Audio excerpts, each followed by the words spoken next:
amigos, soy Fernanda y este video me emociona. Hable como argentina, boluda. No, ya no lo intentes, Fernanda, te escuchas patético. El caso es que este video me emociona mucho porque está fusionando dos temas que me encantan, que es el cine por un lado y la historia. Y todo se lleva o se detona gracias a la película de Christopher Nolan que se estrena este 27 de julio aquí en México, Dunkerque o Dunkerque. Cabe aclarar, esta no es una reseña porque no fui invitada a la premiere, porque no soy importante, pero sí vamos a hablar sobre los sucesos históricos que se llevaron a cabo al norte de Francia en 1940 y puede que les ayude a dar un poquito más de perspectiva histórica para entender esta película que todo el mundo dice que está de rompemadres y que hay que ir a ver en pantalla grande porque recuerden, el formato estuvo hecho para verse de preferencia en IMAX.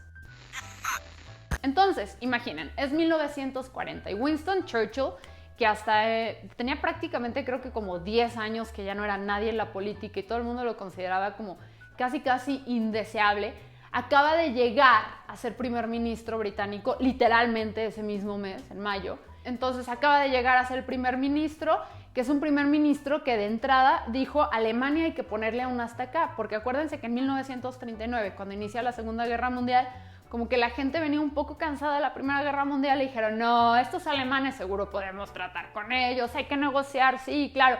Y Churchill dice, no, ni madres, ese Hitler está loco, güey, la única forma de detenerlo es en seco y tenemos que ser implacables con él.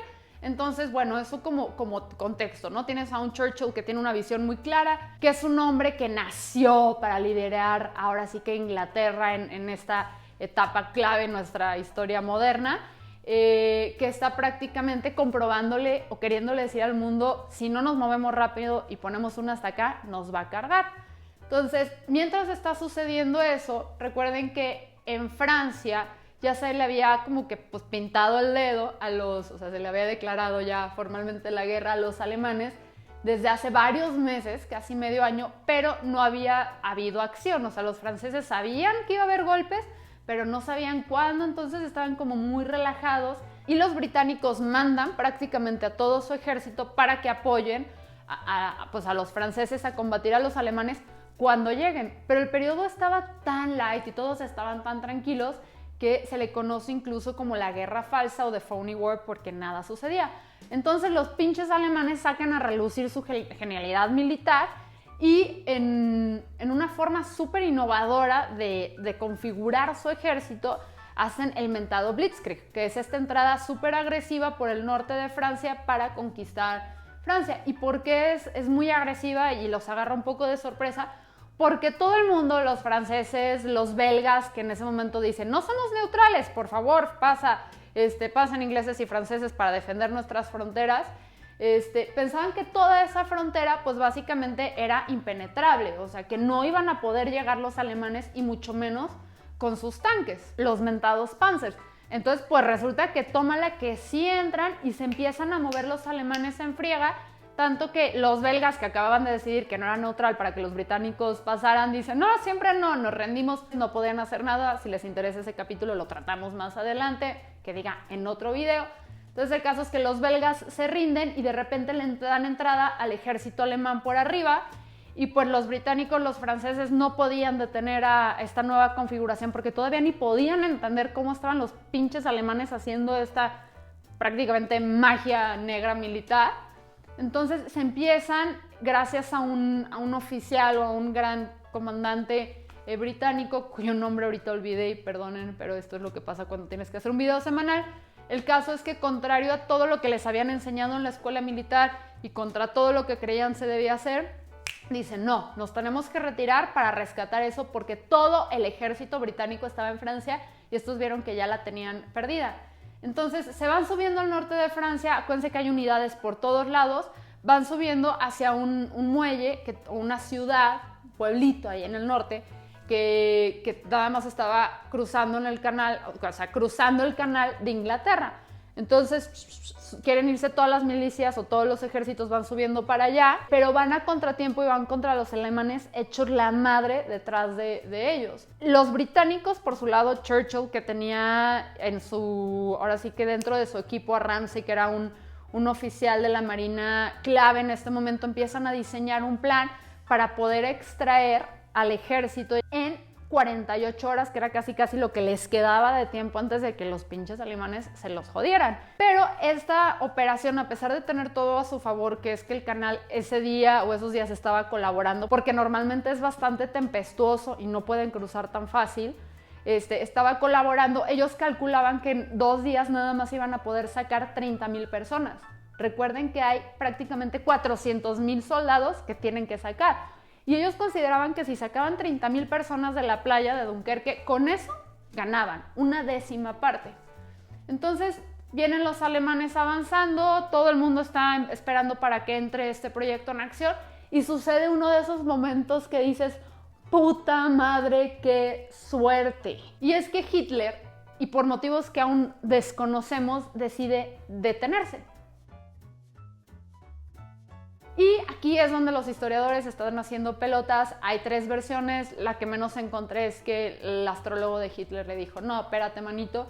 La segunda versión es que Hitler dijo, no, yo tengo que dejarle claro a los británicos que el pedo no es con ellos, es contra el resto del mundo. Y la tercera versión dice que dentro del equipo de Hitler, el comandante o el jefe de la Luftwaffe, que era la Fuerza Aérea Alemana, convenció a Hitler de que dejaran que ellos remataran ahora sí que a los enemigos allá en Dunkerque, porque pues la Luftwaffe era la creación del ejército nazi, entonces pues quién mejor que ellos para demostrar lo grande que eran y bla bla bla. El caso es que en este pequeño descanso de un par de días que Hitler dice, ok, vamos a cobrar fuerzas, vamos a dejar que la Luftwaffe remate, vamos a esperar a que lleguen más gasolina y más suministros, porque como la línea de suministros ya era demasiado larga, no podían llegar tan rápido a donde estaban los alemanes, vamos a dejar que los hombres descansen después de haber conquistado Bélgica. En ese momento Hitler pues apendeja, ¿no? Y me recuerda mucho a estas versiones de las películas cuando el villano ya está a punto de fregarse al superhéroe y nada más por explicarle su plan maquiavélico, tomarse un té, en este caso una cerveza y una Bratwurst, pues se apendejan y aquí es donde viene lo más emocionante de toda la pinche historia. Volvemos a Inglaterra. El gobierno ya había incluso llamado, no le había dicho nada a la ciudadanía y ya le había dicho a los ciudadanos, ¿saben qué, brothers? Cáiganse a misa para rezar por nuestro ejército, por los jóvenes en Francia. O sea, esto ya es señal de nos va a cargar, vamos rezando por sus almas porque sus cuerpos ya valieron madres. La acción esta que se llamaba Operación Dínamo, que era para rescatar a los 30,000 y que estaba empleando todo el navío británico militar que pudieran tener en sus manos, ya estaba en acción, estaba sacando la mayor cantidad de gente posible, pero todavía no era suficiente. De repente la gente se prende, o sea, obviamente gracias también a Ramsay y esta mente brillante, y dicen, Nel, o sea, ¿cómo que nuestros muchachos están ahí cruzando el canal y vamos a dejar que los alemanes se los acaben, ¿no?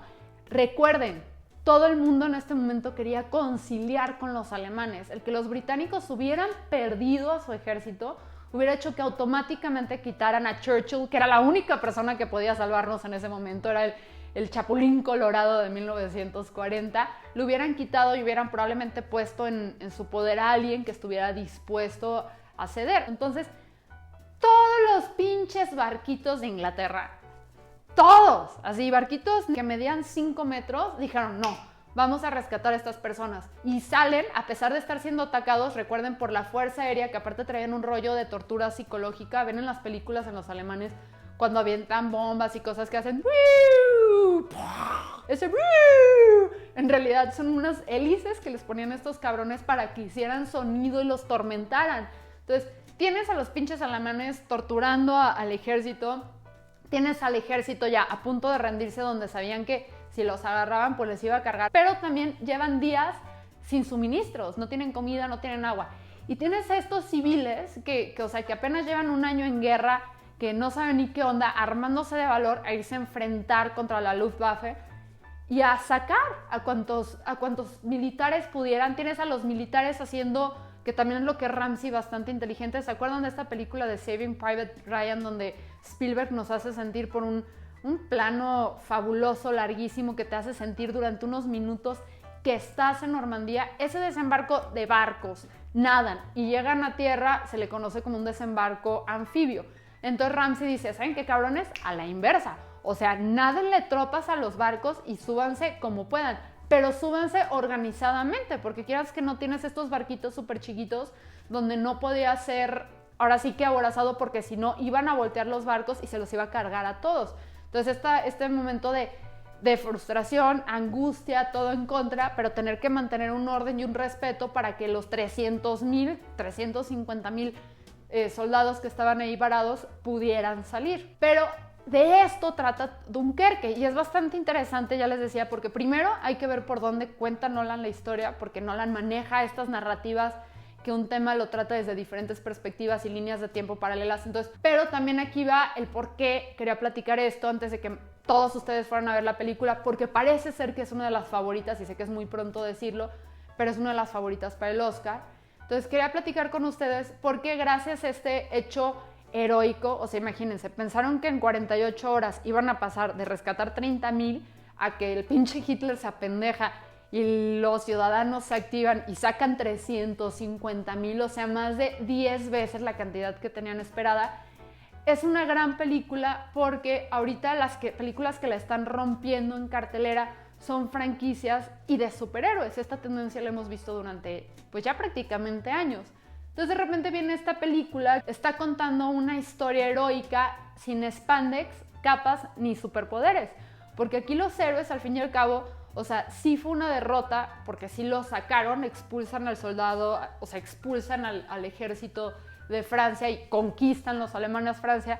Sí es una derrota en el nivel de una batalla, fue una victoria para la guerra. ¿Por qué? Porque gracias a este hecho heroico de los civiles, los militares y el mundo empieza a creer más en los británicos, empiezan a creer en el liderazgo de Churchill y sobre todo la gente le cambia la perspectiva, o sea, se vuelven parte clave de esta conquista porque muchos historiadores dicen la batalla de Dunkerque fue lo que generó el cambio, generó que la gente se cargara de energía y entendieran que a estos locos había que pues terminarlos, y esa inyección de energía dicen que es lo que logró que durante los años que restaron de la Segunda Guerra Mundial la gente tuviera este espíritu de unidad y fue un logro civil. Entonces, ¿a qué voy con todo esto y dónde está como que el mensaje de valor a llevarse en qué pedo, Fernanda? Es que estamos en un momento histórico aquí en México donde las cosas están de la chingada. Y estamos como que todavía esperando esta figura mítica y estos superpolíticos que depositamos ahora nuestra fe y nuestra esperanza en políticos como el Bronco, que ya vieron que nos cargó les cargó la chingada porque pues es gobernador, no es presidente, pero se depositó mucha fe en él. O tenemos aquí en Jalisco a Kumamoto, que no nos está defraudando, gracias a Dios, ahí sí elegimos bien. Pero estamos depositando mucha fe y esperanza y se nos olvida la parte civil y la importancia de nosotros a la hora de tomar acción y cómo en realidad la historia la definen las personas, los humanos de pie, como le dice la gente. Entonces, bueno, me emocioné mucho, es una película que definitivamente recomiendo vayan a ver, que si se enteraron de toda esta historia, si cometí algún error, si tienen dudas, si les gusta que esté haciendo reseñas de películas o les esté compartiendo esta pasión que es la historia, por favor déjenlo ahí abajo porque nos quedan 50 videos que hacer. Y bueno, eso es prácticamente todo. Muchas gracias por escucharme. Recuerden que la mejor manera, y neta necesito muchísimo todo el apoyo que pueda de ustedes para que este canal siga, es que compartan, inviten a todos los que conozcan para que se inscriban en este canal, porque si bien vamos creciendo, si lo hiciéramos un poquito más rápido, podría sacar mejores cosas para ustedes. Lo sé, qué forma tan barata de pedir, pero bueno, hagan eso, compartan y bájense los comentarios. Nos vemos la próxima semana. ¿Y qué dijeron? Pinche Fernanda, ¿se olvidó nuestro libro? No se me olvidó. Les quiero hablar sobre un libro que se llama Las 33 estrategias de la guerra, de Robert Greene. Miren, Robert Greene es un güey al que le gusta muchísimo la historia y hace libros que parecen a veces un poco sí de autoayuda, pero lo que me gusta de este libro en particular es que te enseña cómo los militares pensaban y cómo generaban estrategias. Entonces esa forma de pensamiento se puede aplicar en tu vida diaria, en tu plan de negocios, etcétera, etcétera, pero también es una buena droga de entrada o es un buen libro de entrada para que si no saben mucho de historia, pues puedan empezar a conocer personajes claves muy inteligentes y puedan luego ya meterse ahora sí que en lecturas especializadas sobre esos personajes, momentos históricos, batallas, etcétera. Entonces, échenle una vista, es súper fácil de leer, está pero poca madre para este verano. Y bueno, nos vemos la próxima semana. Chao.